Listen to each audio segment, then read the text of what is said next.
Joining us now is OjyOkpe with stories trending around the world. Hello, Janet. Good morning, Dr. Abati. Good morning. You always have a way of making me smile. Good morning, Rufai. How are you this morning? Good to see you. Bless Great. you, Good to see you too. Yeah. Well, good morning to you viewers. Here are some of the stories that are trending across the globe. In the United Kingdom, new Prime Minister Rishi Sunak, in his first full day on the job, defended reappointing Suella Braverman as Home Secretary days after she quit over data breaches. Labour leader Sir Keir Starmer accused Sunak of doing a grubby deal with Braverman to secure her support in the recent Tory leadership contest. The Home Secretary made an error of judgment, but she recognised that. She raised the matter and she accepted her mistake. And that's why I was delighted to welcome back into a united cabinet that brings experience and stability to the heart of government. In Iran, clashes broke out on Wednesday as thousands of protesters trooped out in their numbers to the burial site of Masha Amini to mark 40 days since her death. The 22-year-old died on September 16th after she was detained by morality police and taken to re-education center, allegedly for not abiding by the country's conservative dress code.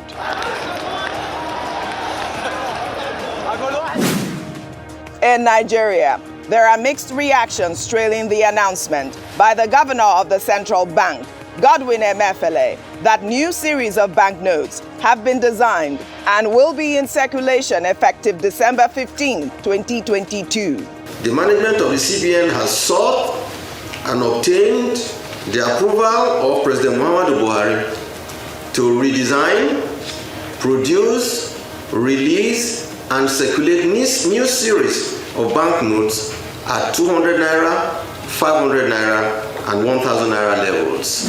Under sports, Australia released a collective statement against Qatar's human rights record on Wednesday, becoming the first 2022 World Cup team to do so. 16 football players, in a video message, criticized the World Cup hosts' treatment of migrant workers and LGBTQ+ people.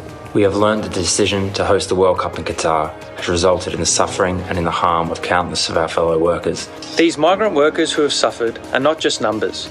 Like the migrants that have shaped our country and our football, they possess the same courage and determination to build a better life. As players, we fully support the rights of the LGBTI+ people.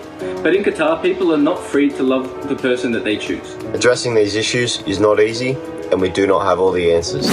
Finally, on our entertainment, 9-time Grammy winner Rihanna on Wednesday teased her first solo song in 5 years, Lift Me Up, which will be featured on the soundtrack of Black Panther, Wakanda Forever, in honor of the late Chadwick Boseman. The 34-year-old new mother could be heard humming a haunting melody in the teaser. The highly anticipated track is set for release on Friday, October 28th. I need an angel to save me from myself.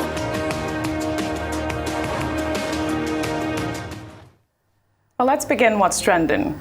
Following terror alerts issued by the United States government indicating possible attacks in the Federal Capital Territory, Abuja, especially aimed at government buildings, places of worship, and schools, among other targets, the U.S. government on Wednesday issued another terror alert to its citizens, this time in South Africa.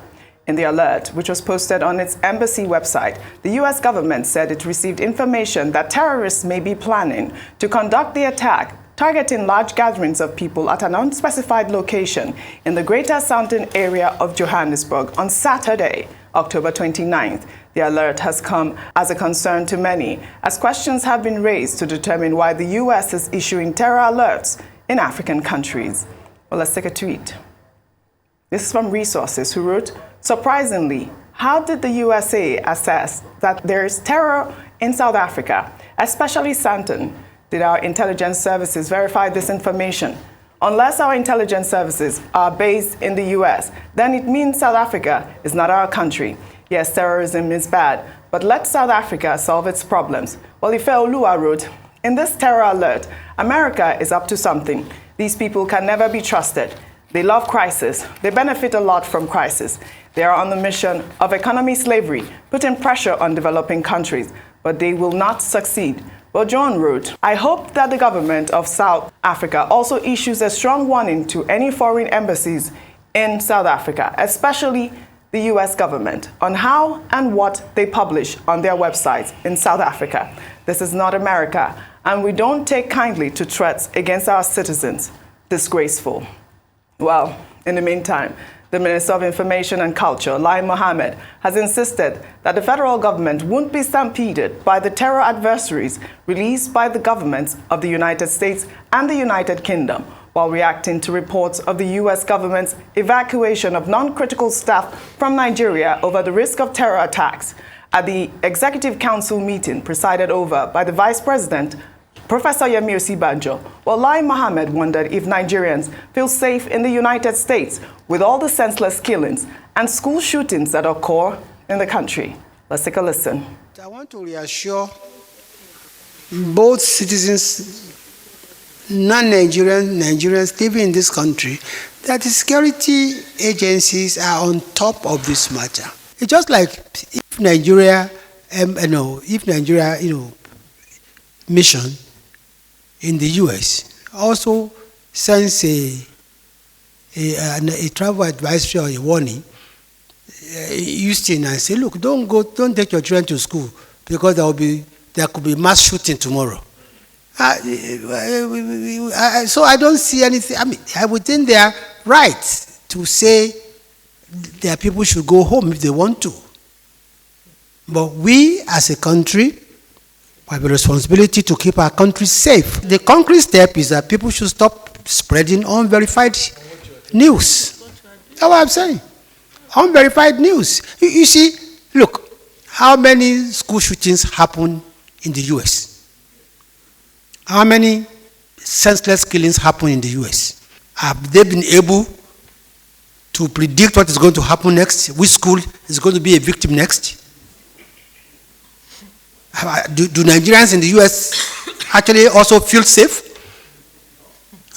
Look, I think you should stop the marketing your own country. Lai Mohammed says no cause to panic. Let me take another tweet from Olumide, who wrote, debunking the threat of security red alert is not the response. Let the government be proactive. Don't cover image that is already dented. This morning, a Nigerian tabloid carried the news of broad daylight kidnapping in Lagos yesterday. Obtain more information and take action. Dr. Abati. Okay, we've been on this subject since yesterday. Yes. And this morning we had the privilege of a session with Professor Bolaji Akinyemi, who's a specialist in foreign relations. I mean, he made the point, the same point that have been made, that when the Nigerian government is overreacting. While people may say, oh, okay, the Minister of Information is playing his role, as an actor, because a minister will not put down his government, but that it amounts to an overreaction. That if anything, which is the point we had made also previously, the Nigerian government should take the issue seriously, because we live in interesting times. And that in any case, the terror alert is for US citizens and their workers. Because in the past, we have seen international organizations like the offices of the UN being attacked with very grave consequences. So, and we are in a political season, so it's important for Nigeria to take some of this intelligence seriously, because the Americans, now I'm quoting Professor Akinyemi, have the capacity, the technology. They don't have to be on the ground in Nigeria to have information about what is happening in your country. So they will protect their own citizens, they will protect their own infrastructure, but the information may also be useful to us, given the fact that we don't have access to superior intelligence as they do, or as much coordination among the agencies as the Americans do. But the point about the reaction again, the additional reaction by the Minister of Information of Nigeria, is to look at the reaction of the South Africans. The South African presidency this morning has issued a statement to just say, well, we have received we have taken notice of the alert by by the U.S. authorities, and as a government, we will continue to do our best, right? And we assure you that all agencies have been informed. And should there be a threat, either in the Sandton area or anywhere else in South Africa, the South African government, the presidency said, we will be the first to inform you of the imminent threat. So this is the issue. There was no name calling from any government official in South Africa. They just took it, in their stride, and they responded. But here in Nigeria, we have been having, contradictory responses. The DSS will say we are ready. The Ministry of Information, that is not in charge of security, would come forward and say, don't they kill people in America too? Are Nigerians safe in America? That kind of reaction, I think, makes light of the intelligence from the Americans. Yes, I think it was important that the president of South Africa responded in the manner in which he did. But another point that I wanted to raise was the specific date that they issued that alert for, which is the Saturday, October 29th. It just appears to show that there is a lot of intelligence, but the other question is that why is the target on African countries at this point? These terror alerts are coming to Africa. That's what a lot of the comments that I've raised alluding to. The sad reality is because Africa is under attack. And you see, a lot has happened in the recent years in Africa, and Africa is not as safe as it used to be. There's been a breakdown of law and order. There used to be this argument that coups were a thing of the 90s, but coups are back on the African continent, and they are close to us. Look at Mali, look at Guinea. Look at the invasion of the continent by Russia. Look at new state actors. So hitherto colonial, hegemonies are being broken in this country, France and the likes, and there are splinter groups all over the continent. So it's not as safe as it used to be any longer. And that's the uprising we're seeing, collapse of governments here and there. And it's only emboldening terrorist group. Look at ISWAP. Look at what they're doing. Look at R1. Look at attacks. I was at a security briefing by a group called Town Talk and Amante. And they were sharing copious details of, these security things, alerts being raised by even the Americans and the likes about increased attacks, and we are going to election period. And also look at South Africa, as regards the fact that it's going through its own economic turmoil, and these are breeding grounds. So what we should do is to understand the times, like the sons of Issachar. When the Bible talks about the sons of Issachar, say they understood the times. So what our security agencies should read the times, and kudos to the DSS. There's a story, yet unconfirmed, but it's coming out of the wires this morning saying that there was a raid at a certain place and they saw some explosives this morning. Some people are saying, okay, that might be part of the, measures going on. The DSS is doing a good job. The police had some drills yesterday. Societal drills, what are even the responses like in the event? And I think Nigerians too and national orientation agencies should be part of the drills. In the event that there's, an outbreak, people need mouth-to-mouth resuscitation. How many Nigerians can perform a CPR as we speak today? How many? So these are the things, and the media too, should be co-opted and briefed, because we all own this country together and we are all stakeholders. And that's the response. I have addressed the issue of Lai Mohammed yesterday. It is totally wrong. The DSS is saying something, you are saying something else. It's mixed messaging. This is the time we should all come together. And maybe going forward, if it's going to talk about security briefing and everything, there should be joint briefing with the DSS and the authorities. This is not the time to be saying there's gun violence. We know there's gun violence. I mean, we saw Sandy Hook on television. Nobody covered it. We saw all the killings in America. We saw the increase in gun violence. We see all the stories. We saw George Floyd. I mean, that's not gun violence. We've seen all the attacks. But the threat here is not about America. It's about us here in Nigeria. And if you go to the American Security Forces website, you will see a lot of threats too that they're dealing with internally in America. It's about us here. This is what concerns us, and we should all come together. Well said, Rafai. We'll take another story. As Nigeria continues to experience damaging floods in several states, the federal government on Wednesday announced that the reoccurring flood incidents can only be curtailed with consistent investments that could span 30 years. The Minister of Water Resources, Sulaiman Adamu, speaking after a Federal Executive Council meeting, said that the federal government cannot prevent the flooding, but can only minimize the impact, adding that the investment that would prevent the flooding across the country is something that can't be achieved under one administration. Let's take a listen. There is no way anybody can stop flood. But what we can do always is to try to find a way to mitigate, to minimize the outcome, the fallout of the floods. There's a lot that needs to be done, and it's really more of a long-term solution, and the investment is going to be heavy. And already this administration is working very hard to develop a master plan for especially for the rivers Niger and Benue basins, to deal with the issues of flood, providing flood protection measures, and so on and so forth. Well, the Minister of Works and Housing, Babatunde Fashola, said flood victims ignored warnings to evacuate and described the flooding crisis as a human issue. These early warnings were issued. Some people left, some people didn't leave. They're human issues. So let's just understand, first of all, it's a human issue, so nobody's painting it as a Nigerian problem.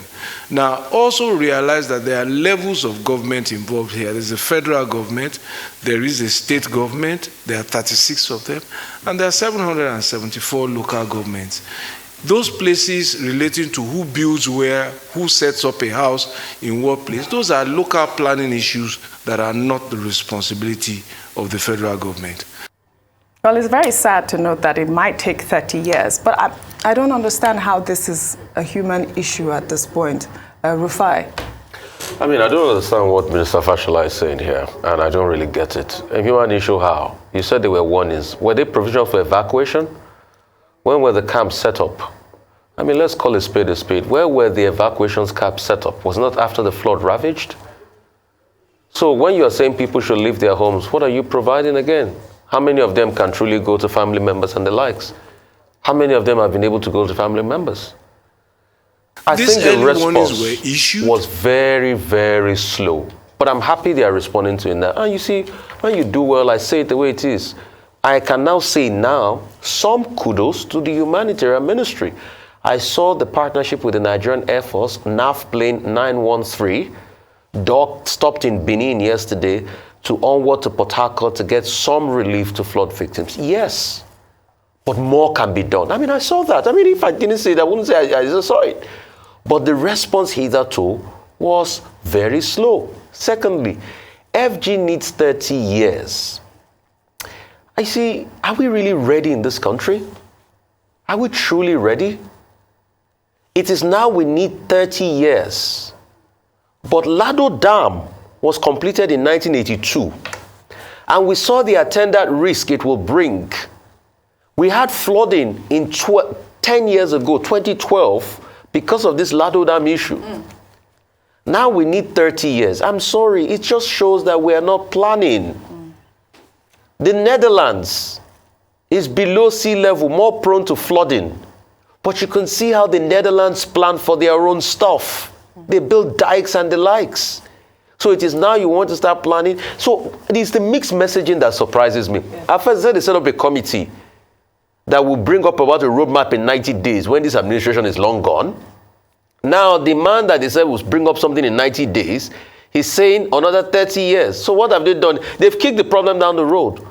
We need real solutions. I know holistically we might not be able to provide them now, but what are the real solutions we can start to provide on ground? I mean, in every problem, there should be quick wins. Absolutely. So what I should be expecting them to do is conversations of how we can even dredge, increase, the body of water so it can take more volume of water. Our rivers are very shallow. I mean, I used to come to work for over a year on the boats.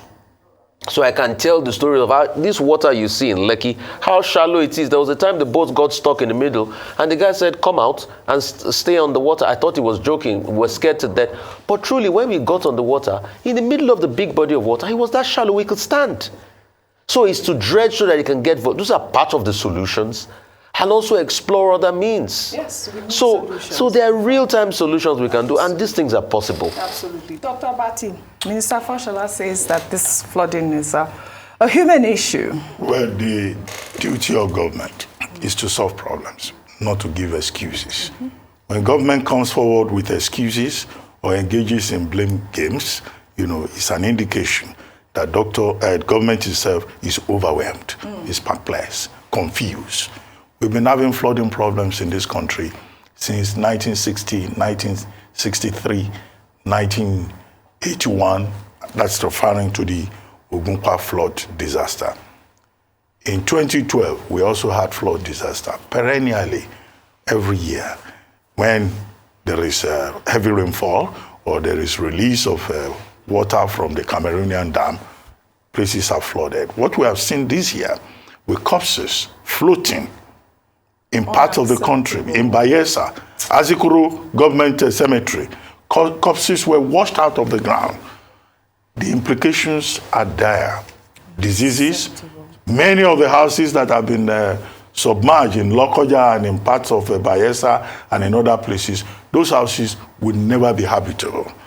And people have lost so much. The only thing that government can do is to blame the victim. That's the question. Now, at this briefing, before this briefing, which was yesterday after the Federal Executive Council meeting, NIMET, the Nigerian Meteorological Services Agency, and also the Nigerian Hydrological Agency, had come forward to blame the states. They said it was not the fault of the states, or of the federal government, but that the states were warned as far back as September 13, September 12, that there will be flooding, but that the state governments did nothing. So why do we have a federal government? What is the level of coordination between federal government agencies and the states? And now you have the federal government, the Ministry of Humanitarian Affairs, the Ministry of Water Resources, because the Ministry of Humanitarian Affairs and Ministry of Water Resources, they had a combined briefing yesterday.